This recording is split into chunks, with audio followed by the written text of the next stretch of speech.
Irrégulier et illégitime. Voilà comment l'opposant tchadien Max Kemkoy qualifie ce matin le projet de modification de la Constitution validé cette semaine par les députés avant, selon les textes, une adoption par les deux assemblées réunies en congrès.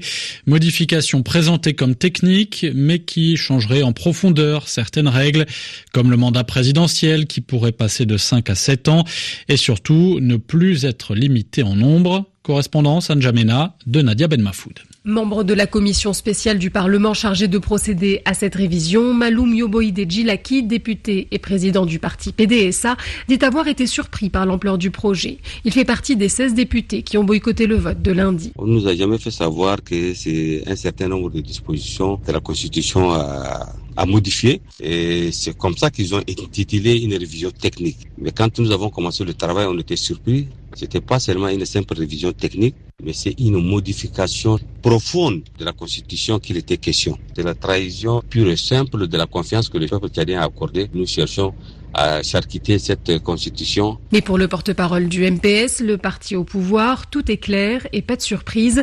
Il s'agit bien d'une révision technique. Abdel Nasser Gerboa. Les politiciens qui disent qu'ils sont surpris, c'est leur peut-être façon de voir les choses. Mais moi, je pense que ce sont des juristes de haut vol qui se sont prononcés sur le document et ils l'ont présenté à la commission technique et la commission technique l'a validé et elle l'a soumis à la plénière et la plénière l'a validé. Donc moi, je pense que c'est un processus normal.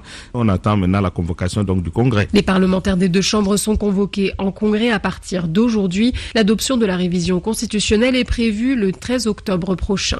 Nadia Ben Mafoud, N'Djamena, RFI.